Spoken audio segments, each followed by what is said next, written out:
On Tuesday, December 19th, I had a chance to sit with Sensei Hayward Nishioka in his Southern California home just down the street from a cliff overlooking the Pacific Ocean.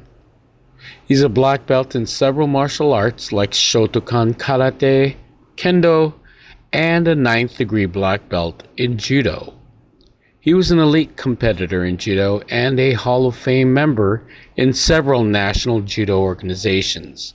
In Black Belt magazine, he was inducted into their Hall of Fame as both a competitor and as a judo coach. But as you listen to this interview and you listen to his answers, you get a glimpse of Sensei Nishioka, the educator. In our conversation, we jump around talking about his early days in judo, what Los Angeles was like back then. We also discuss his thoughts on Dr. Jigoro Kano, the founder of judo, and the importance of mental and physical activity. We even talk about aliens. So, sit back, imagine you are a student sitting in the dojo as we listen to Sensei Nishioka. So I've been going through a lot of interviews that you've done, and I've been looking at some of the interviews, and it seems like a lot of the interviews are similar that you've done, but it's obvious that a lot of the interviews that you do are all martial arts related, which is what good. else is there? Ceramics, maybe. Yeah. so let's go ahead and start with ceramics then. When did you start ceramics? I started probably about 4 or 5 years ago in ceramics at Harbor College. I started first with a different teacher. His name was Jay. He had several pieces on display actually at the National Museum in Washington. What is that? The Smithsonian. Yeah. So that was very nice. And then I watched him as he was doing his ceramic pieces. I just wanted to try to do some. So I went into his class and did some of the things that I had thought of before, and then got caught up in it. Oh, okay. Yeah. So Jay, gosh darn, I can't remember his last name, but he's pretty famous. He would do art by he would get a piece of paper or something to put an image on. Then he would go out into the sun with a magnifying glass and make the picture from burning the piece of paper with the magnifying glass. These are pretty huge pictures because they're like 24 by 30, so it's a pretty big surface area, and he would burn holes into the paper, and it was beautiful. Wow. Yeah, more design than something realistic. It was more I guess abstract. But his medium is the sun. Yeah. Was ceramics something you always wanted to try or had an inkling? Well, I started out when I was younger. I did art, and I liked art. I liked painting and drawing, and I used to paint before. I think there's a black belt magazine somewhere where it shows me with some of the paintings that I did. There were more realistic type paintings of people and places and things of that nature. And did you use watercolor or? No, oil. Oh, okay. Oil rather than watercolor. Oh, okay. Yeah. So you were probably older when you painting. I was doing that at about maybe 16 or 17 years of age. Okay. Yeah. So you were already doing judo and you were painting. Yeah. At the same time. Well, that was just a sideline. I just like doing it. Oh, it was a good release, I Yeah, guess. yeah. You also drew, you said, or is it you drew your paintings? You combined the two? Well, I would draw pictures of people and places, and felt that I made pretty realistic type pictures of people and places. So it wasn't something that was abstract. So, speaking of kind of hobbies outside of judo, right around that time in your teens and early 20s or in your 20s, what other kind of hobbies did you have? I did a little bit of karate because I saw that as well, but that was about a year or two later after I had started in judo. I started at Sensei Dojo, which is a dojo in East Los Angeles. It was run by uh, Inoue Sensei, one of the old timers. Uh, these old timers that I'll be mentioning probably throughout my interview here are from the old days, and they were old timers. They thought of judo not as a sport or even as a method of self-defense. It was more of a cultural thing, a cultural activity, and I think that was just the way it was at that time. It's now a Olympic sport since 1964, and it's a very popular one. Probably in the world, it's the second most practiced activity uh, after soccer. Hmm. So you bring up old timers. What else separates the old timers from maybe the more contemporary or new timers, if you will? Well, in the old days, it was just a Japanese art. It was a traditional Japanese art, and I think what happened was that there were a lot of people that came over from Japan, felt the need to do something that was Japanese, and by doing something like judo, which is Japanese, uh, they felt a part of Japan, I guess, and were able to live through that sport or that activity. I call it a sport activity, cultural activity, actually. Yeah. I guess back around that time, it was almost exclusively Japanese, right? Absolutely. I remember going to tournaments where I would look up, look to the left, look to the right, look across the mat, nothing but Japanese faces. It was a Japanese cultural thing. The parents at that time, and now parents are different, of course, but at that time brought their kids to judo. And they said, you were going to learn a little bit about Japanese culture and about respect and about honor and about tradition and about how to be tough because I can't be there for you and protect you all the way through, but this will help to ease some of the pain, I think, is what the parents were thinking. Do you agree with that? The Well, I think any kind of activity can do that, and it does right now. And in the Japanese community, probably the number one sport is basketball, of all things. You have to be pretty big and tall to do basketball in reality, but Japanese people are usually a little shorter and not as prone to being tall, but they like basketball. They like anything that's competitive, and the parents uh, take their kids to basketball because that's a prevailing thing that the Japanese community takes their kids to, and they have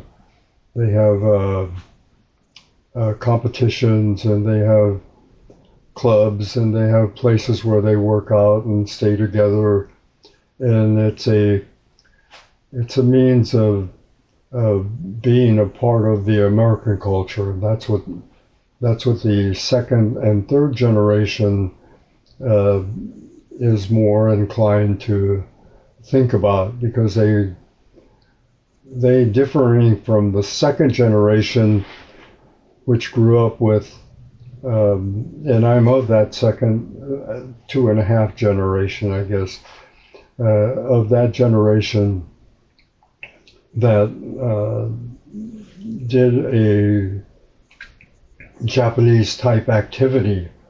And of course, at that time, it was mainly boys. There were no girls. Girls didn't even do judo, and it was thought of as something that was anti-female in a sense. Although in Japan they had judo for women, but that was probably an afterthought by the founder, especially with his wife. His wife was one of the first ones to take judo, and she probably told him, "You should have women do this too as well." And so he probably took her advice. I worked for a company that volunteered for a charity. It was a Japanese charity. It was the name's gonna come back to me, but it was a Japanese individual who gathered a lot of the teens in the area, used in the South Central, also in the Crenshaw area, where he formed basketball leagues for the younger Japanese Americans, and then Seiji Isamoto is his name. Seiji Isamoto started a lot of basketball leagues within the Japanese American community, and then would have them compete against each other every weekend. Because of that, they had the sense of community. They got together, all the families volunteered. It looked very similar to judo tournaments where people would come in and certain clubs would sell the food, and they would raise money, things like that. And now they have a charity event commemorating him because he had done so much. The kids that he had brought together are all now adults, so it's a golf charity. But Yeah. their kids who never met Mr. Isamoto are now receiving scholarships on his behalf. Oh, that's good. Yeah, so it's their way of memorializing him and remembering for what he did to the community.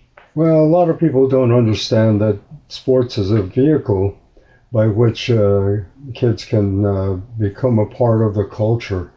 And whether it's American culture or whether it's sports culture, the direction is always the same, and that is to make a better person. To be competitive is a good thing, especially to follow rules, which all sports have rules that you follow. Uh, the idea of teamwork on a team, the idea of really trying your best to be the best in that activity has an overflow effect on your everyday life as well, and that's important, I think.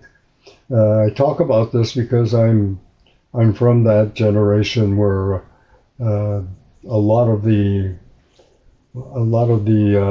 behavior for doing the right thing, rather than just fighting just for fighting's sake, uh, I did it, and I improved myself by following rules. Although there's no rules in fighting, but following rules of the organization that is teaching you things about your life and about your culture and about life around you. So it makes kind of a wholesome, aggressive person.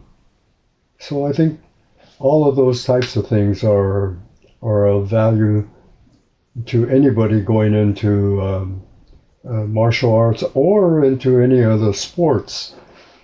I always think of most sports as an offshoot of martial arts, an offshoot of war. Because if you really look at sports, it's control of the game, control of the area, control of the other person. These types of things are important in leadership types of activities as well.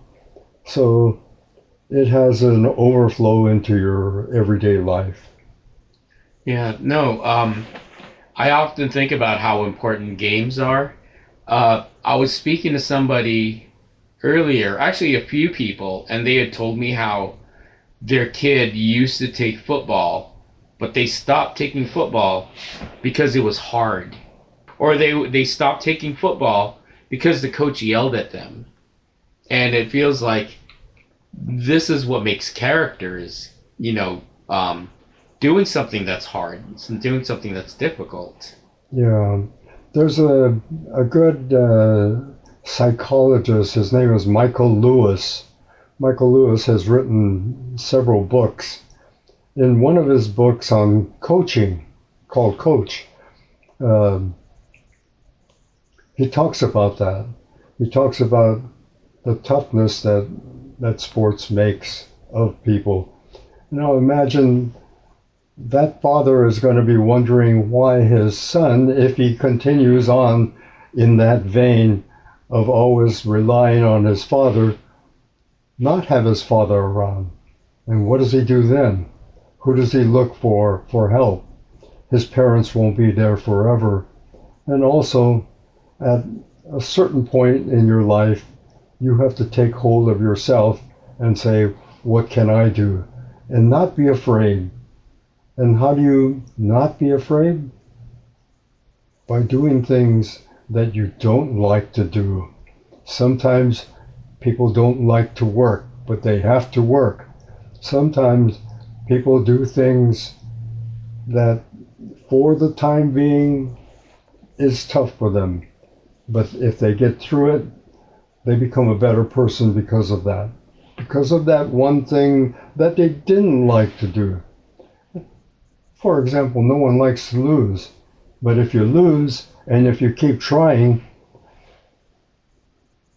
somewhere along the line, if you keep trying, there'll be an opening where you do win. And if you win, even that one time, it may be a very important time, a time that that kid will be ready for that situation when it comes up, when that hard time comes up. So, Yeah, the 1,000%, 1,000% agree. Speaking of parents, it was your stepdad that introduced you to judo, correct? right, And what's his name again? Dan Oka, Dan Oka, yeah, OKA.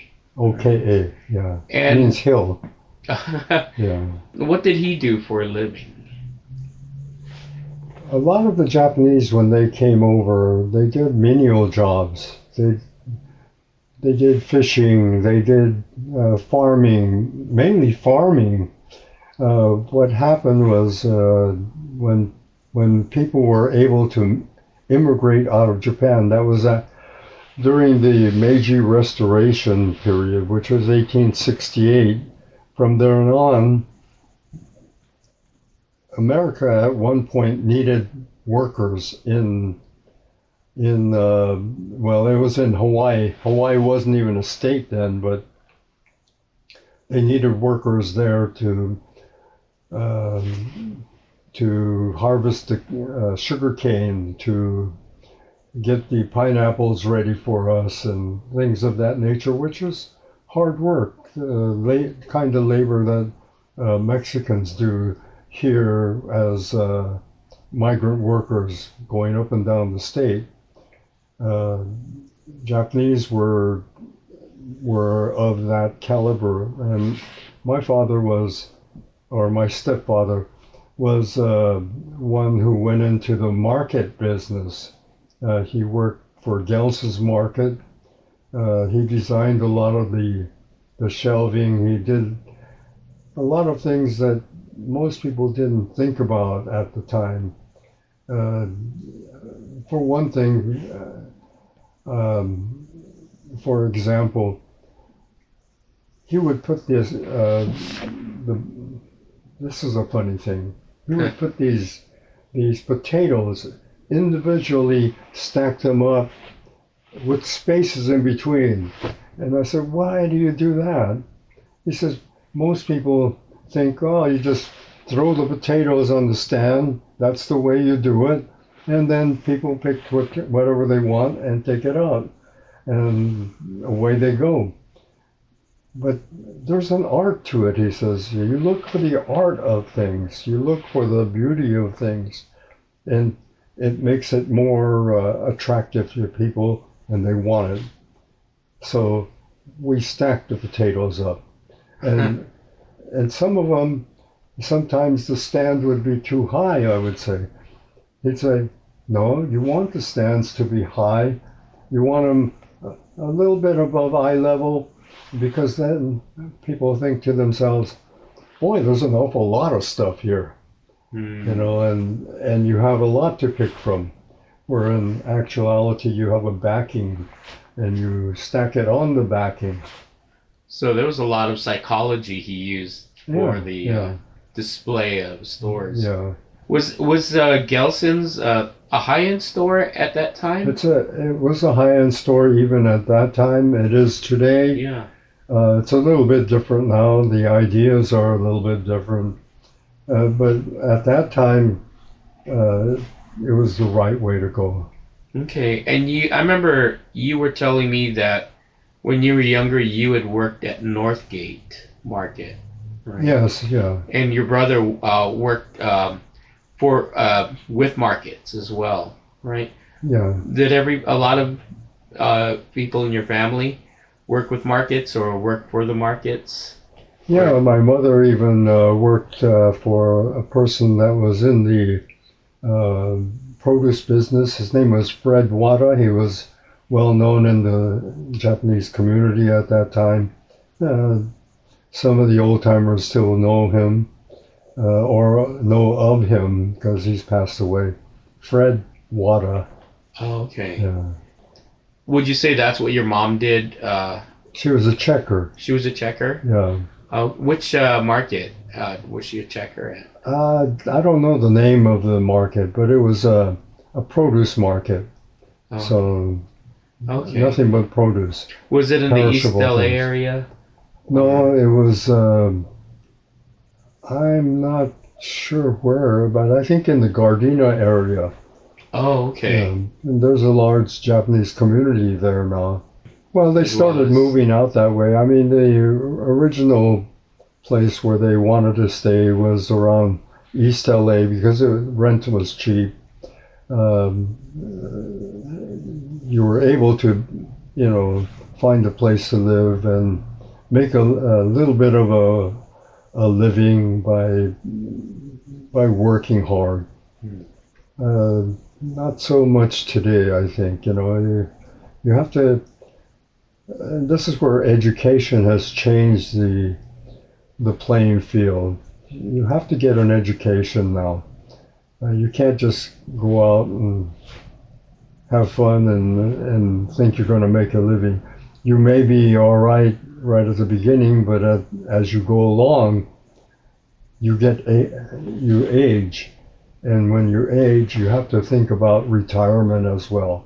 So those are some of the things that come into a person's mind as far as making a living is concerned. But those kinds of things most people don't think about right at the beginning. What's your mother's name? My mother's name is Aiko Alice, and it was Kumagai at one time. And then she married my stepfather, Dan Oka. Oh, okay. Aiko, is that with an A? A-I-K-O? Yeah. Oh, okay. Okay. How many brothers and sisters do you have? Well, I have three. I had three sisters. The middle sister died. Oh, okay. Yeah, but The other two are still living and doing well. Okay, so you have one brother And one brother. and the three. Actually, yeah, one brother. Okay, okay. And are you the oldest or the? I'm the oldest. Okay. Yeah, I'm old. Where were you born? I was born. I was born 1 month, about 1 month after Pearl Harbor. Oh, Yeah, oh, January 4th, 1942. oh. And of course, everybody remembers December 7th, 1941. Yeah. So anyway, um, I was born in East LA Oh, okay. in a house. Oh, in the house. Yeah, Oh, okay. mainly because the situation at the time, even if the war hadn't started, or maybe it had started, it wasn't too safe to just go into any hospital just because you have a baby. Right. So we had to have a doctor come in, and Dr. Kawabe was the one that brought me into this world. Oh, Yeah. wow. History is best written by the winners. Right. But of course, we learned a little bit about some of the things that went on. And of course, this is a struggle between countries. It's a struggle between the United States, their beliefs and their thoughts at the time. And one thing that people forget is that the America of that time is not the America of today. It's different. There's some threads of truth that go along, but it's not the same country as at that time. At that time, there was a lot of discontent. There was a lot of unemployment. There was a lot of uh, that's that's a job that I should have had type idea. Um, and Asians usually work hard. They work hard to get to where they are, and they're aggressive as well, and that's one of the things that you find out within within Asian culture and within the way that we live. The America of then didn't like that. Today, it's the opposite. We need people that are working. We need people that try hard, but it's a trying hard of a different sort. It's no longer just a working hard uh, manual labor. It's mental labor. How well a person mentally conducts himself is important. That's what is in the present America. Yeah, you reminded me of how when I was in high school, I used to work landscaping, and there were a lot of Japanese gardeners. Well, my best friend was Japanese, and his dad was a gardener. And the idea was that the gardeners will work hard so that their kids don't have to be gardeners when they're older. And now I don't know, maybe it's I'm separated from landscaping, but I don't see a lot of Japanese gardeners as many as I used to before. And it seems like that was part of the plan was. Well, you said it the best way. If you work hard because you know you're working hard and you're laboring and your back is hurting and you come back home, you don't want that suffering to be passed on to the next generation. And that's why they wanted their kids to go beyond that. And a lot of Japanese, and this is true of almost every other Asian culture that's out there, They want their kids in the next generation to do something different and better than they did it. But it's a mistake to think that you can get away from work, and not just work in the labor sense of working manually, but working mentally. Mental work is hard. It's hard as just as hard, but in a different sense. Uh, the thing about mental labor is that you're not using your body, and your body goes down. So you want to try to have both body and mind, and have them connect and understand each other. So that's an important thing that was valued by the founder of judo. He said he wanted not just a person that is tough. You can find a lot of tough guys, but can you find the tough guy that is smart? That's hard to find, because that involves mental toughness. I was also interested in what the socioeconomic climate was of Japan, and having learned from you the change from, I guess it's the Tokugawa to the Meiji. Yeah, There was a big change, and hearing it from you and then reading about it, there were actually major changes in the country, and it seemed to change by leaps and bounds, where Japan went from the sleeping country to the leader in the industrial industry, I guess. era. Yeah, Yeah, so it grew quickly. And so to understand that Dr. Jigoro Kano also was trying to almost go against the grain of retaining certain cultures like the martial art, while the country is really moving and trying to progress as fast as possible and away from ideas like the samurai. It's really interesting. yeah. Well, Dr. Kano seems to be an enigma, and not only you know to the common person, but even to myself, and even to the people that he interfaced with at that time, whether they be really smart politicians or just able physical specimens or athletes, not athletes, but people that did the activity, because he was an enigma to everybody.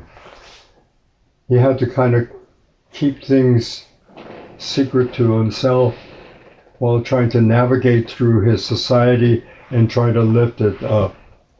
And he found that doing it through the physical, it's called the physical because you do physical activity in judo, but that physical activity has to create certain kinds of behaviors in our society. For example, I talk about this, and I've told you about this, where I was watching at one tournament. Here's an example of culture being exhibited uh, through a physical activity. I see this kid being chastised by either his coach or his parent, and he's downtrodden. He's looking down at the floor, almost ready to cry. He's about 7 or 8 years old, and then I just see the parent just going like that with his arm, flicking it off to the side, pointing to the mat. So the kid starts going to the mat, gets on there, and he beats the person. And it looked more like an accident, but they were both falling down, and he happened to fall on top, and he got the ippon, or the full point. that person, through that activity of going out there against his will, against all that he was thinking about, all of the pain that he had to do to get out there and to say, oh, okay, I'm going to have to try. He came back from that activity smiling because he had won. And he felt some glee in it. And I thought to myself, this is a changed person. How did he change? He changed because he went into a physical activity, did a physical act, and he learned from that. He learned that if he tries and if he doesn't give up, he could win. He could do well. And that is a lesson in the physical realm that transfers over to the mental idea that if you try, opportunity is better found for success. Yeah, because those cognitive changes, no one will be able to take that away from you. Yeah. There, as long as you remember what happened, that'll always be a story that stays with you. Yeah. And if that kid ever feels like he can't accomplish something, he'll probably think about that as big it is as it is. And judo plus other physical activities all have those little secrets and those little gems that we can pick up along the way if we go out and try. But if a parent comes in and says, oh, I don't want my kid to get hurt, oh, I don't, you know, everybody has to try. Everybody feels defeat. Everybody, there isn't a champion around that hasn't been beaten. I don't know of any. Even the best in the world has been beaten. And it may not always be on the judo mat either. But he's ready for it a lot better for the defeat if he knows it on the mat where it doesn't count so much as in making a living. Your stepdad, Dan Oka, introduced you to judo and brought you in, but I always wondered what your mom's thought was on judo. My mom was worried. My mom was a Japanese mom though, and went along with her husband, and luckily so. Yeah. And sometimes she would come when I lost, and she would lose along with me. And she would say, "Oh, that's okay, that's okay." Oh, and my stepfather would go, "No, that's not okay. We're going to look at this. We're going to try to figure out how to do a better job next time." Yeah. So, do you remember your first competition that you ever did? I had a lot of competitions, Mm-hmm. and it wasn't on the mat always. Um, well, as far as judo is concerned, uh, my first big duty was to. This is how it started. My stepfather said, "Okay, knock me down any way that you can. You could tackle me, you could drag me around if you can. I'm a bigger person than you, but maybe you can knock me down, trick me somehow, any way that you can."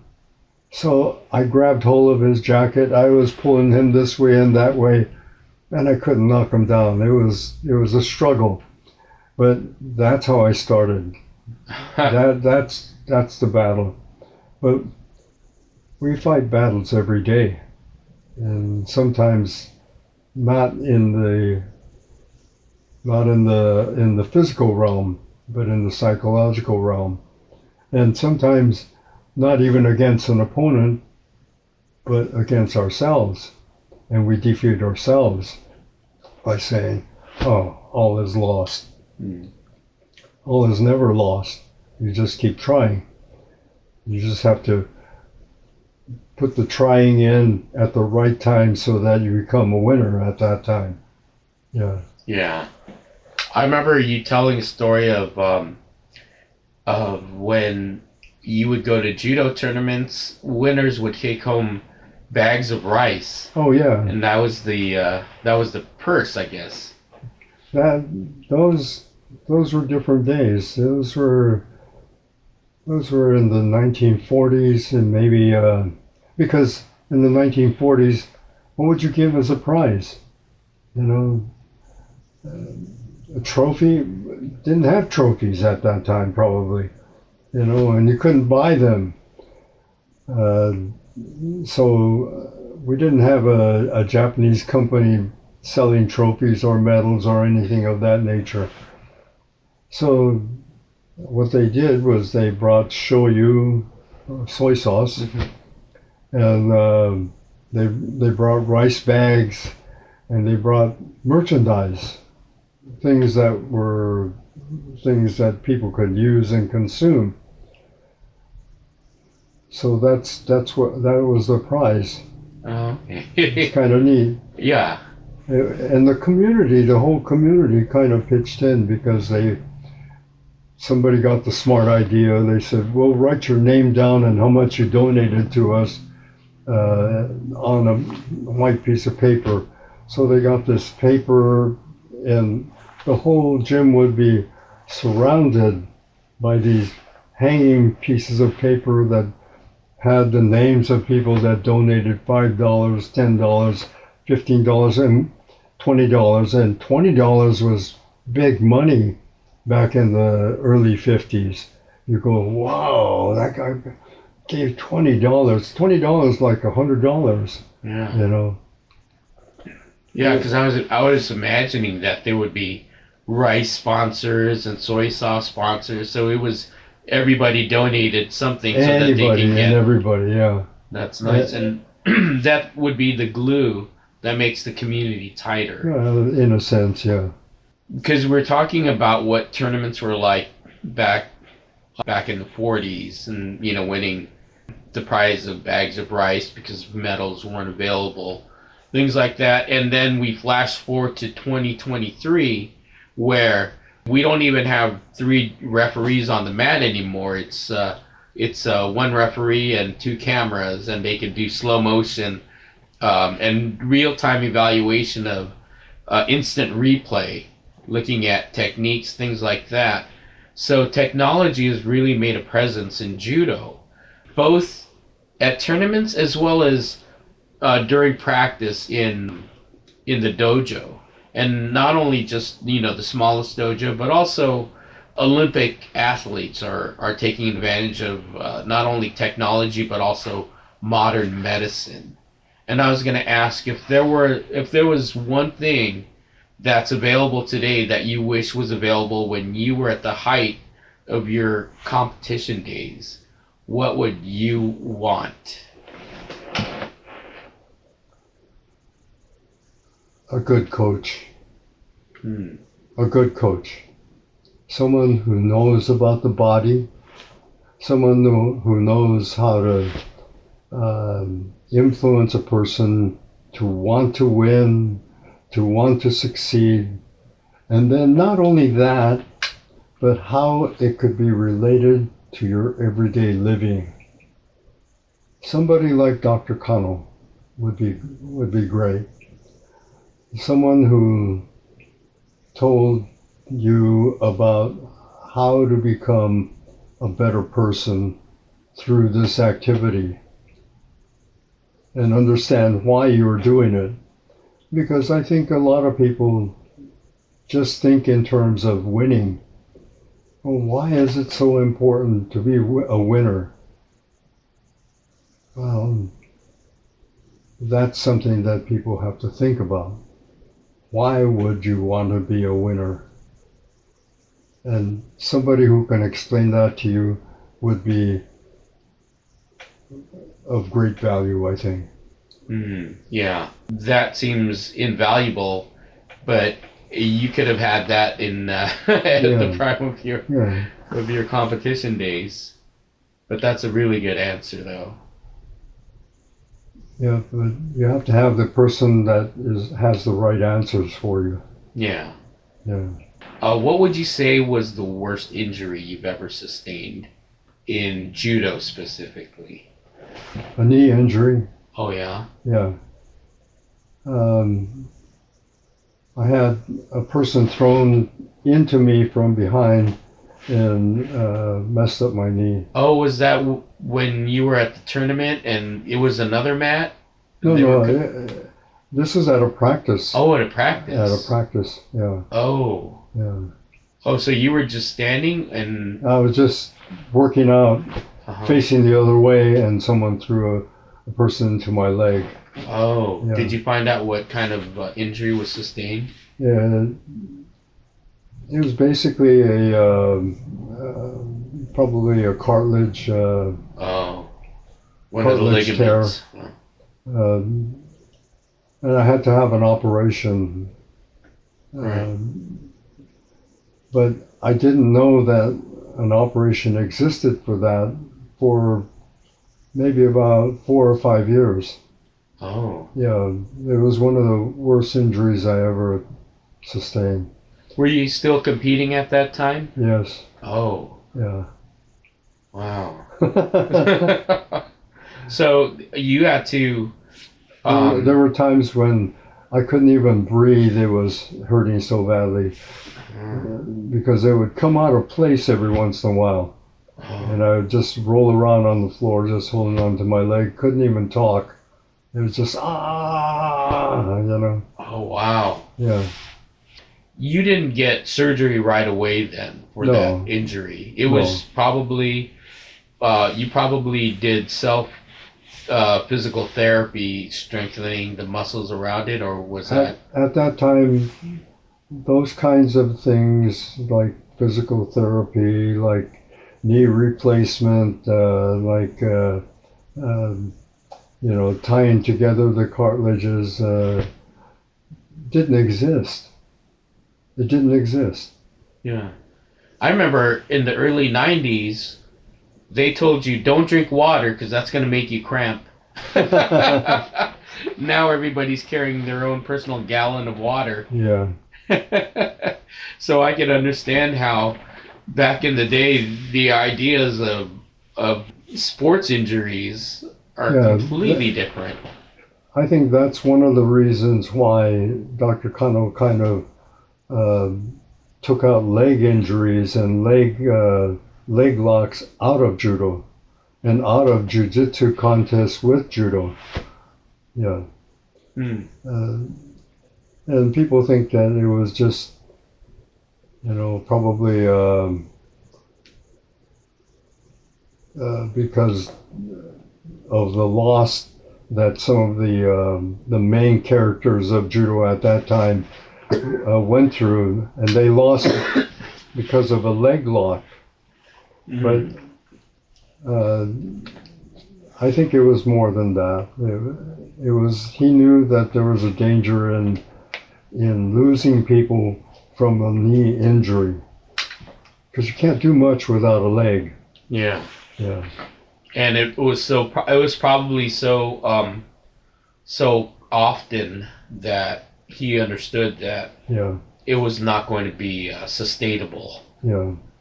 So jiu-jitsu actually had a lot of leg locks, and they had one player, and I can't remember the person's name right offhand, but he beat some of the best guys in judo. He even beat Saigo Shiro, who was one of the best, one of the four guys that the Kodokan relied on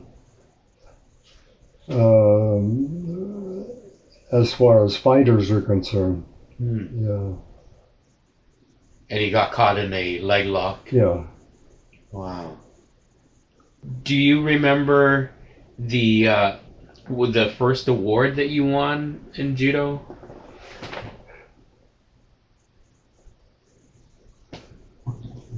Actually, no, I Because don't. I know you had a lot of you would competed a lot in the.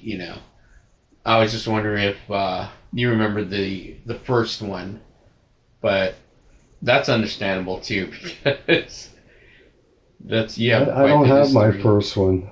In fact, if you looked around my house right now, you wouldn't even find anything, you know, that I received as a prize from a tournament. All right. Yeah, yeah, If I could just ask you a question about kendo, because you're a shot, are you still a shodan in kendo? yeah. Because I never go to promotions. Yeah. I was gonna ask of your years in kendo, if you were to explain to somebody why they should do kendo, what would you say based on your experience?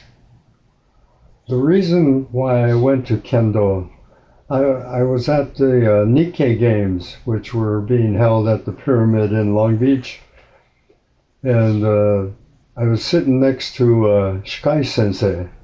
Shikai Sensei is the head instructor for Kendo at Chuo, which is a little Japanese school in East Los Angeles, right across from the Tenri dojo. And he's on my left hand side, I'm on the right, but the kendo is over to my left, and the judo is over to my right. I'm looking at kendo, he's looking at judo, and he said, "Why are you looking at kendo? Do you like kendo?" And I said, "Well, I don't know much about it, but I like it because I like competition and they look very intense." He says, "Well, you ever think about trying it?" And I said, "Oh, many times, but I just didn't know where to go." He says, "Why don't you come to my dojo?" And that's exactly what I did. I went to see him maybe about a month later. I went to see him, and then he started me off. And when you first start in kendo, it's almost grueling, just repetition after repetition after repetition of strikes, strikes, strikes. Nothing but the same thing over and over. And what they're trying to see is how much energy you could put into this. How much do you really desire to learn? And you have to have a certain amount of patience. And that's what he was testing out. I just did strikes for about 3 months. Yeah. And to me, that was a little boring. But I thought, eventually I'll be able to get out there. And 3 months is actually a short period of time because you got to figure you only go twice a week and you go 4 times a month. That means, you know, Yeah. 12, you know, 12 times you do it and then they finally let you get out there. And he said, usually we hold them for like 4 to 6 months. And I went, whoa. And I felt honored in a sense that he let me get out there and try. So it was quite different. Yeah. That that that was the start. That's how I started with Shikai Sensei. Oh, okay. What year did you start kendo? Do you remember? Uh,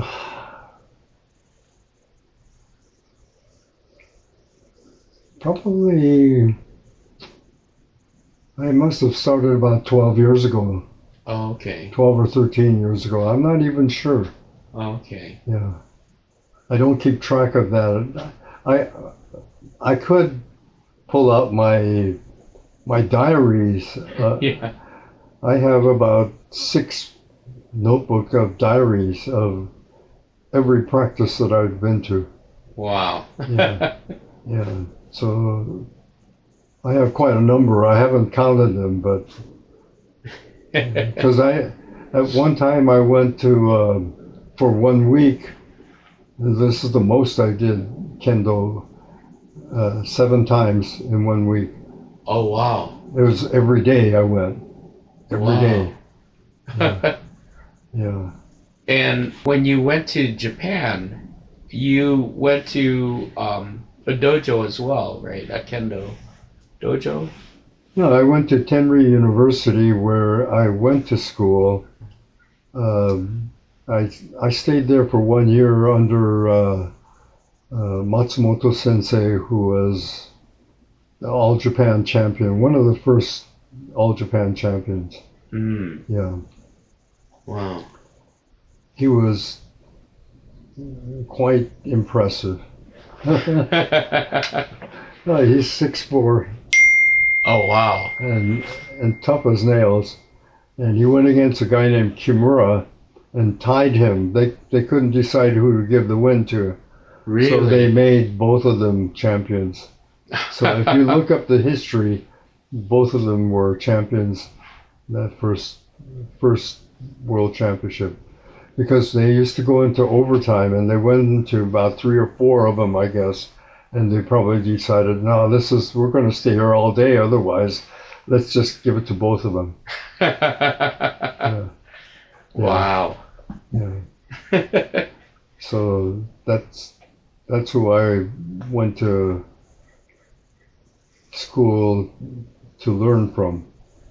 And it was through Imamura Sensei, who was a ninth dan, um, and he was the first captain of Tenri University, the very Oh. school that Matsumoto Sensei was teaching at. Do you believe in aliens?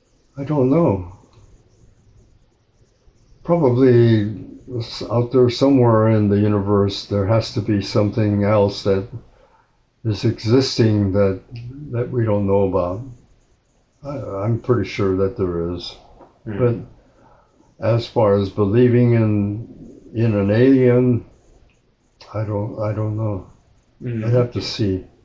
It sounds like you're still waiting for more data to come in Yeah, to yeah, to make yeah. an empirical statement. And then the last question is, um, what do you think happens to us when we die? We become part of the universe again. We just become atoms and just be a part of the universe. We go back to where we came from. You know, since we're carbon-based beings, there's a lot of elements from stardust that come onto Earth, and so we're a part of star. We have parts of stardust Yeah, in us, so it makes sense that we go back to yeah. Well, to the Earth. there's nothing else for us to do. It just happens. Yeah. We don't have a choice in the matter. It just happens. But we're lucky that we're here. It's a good life. That was our interview. I hope you found it as interesting and entertaining as I did sitting in his den. If you have any questions, please feel free to email me at sensationalfinds@gmail.com. That's sensationalfinds with a Z at gmail.com.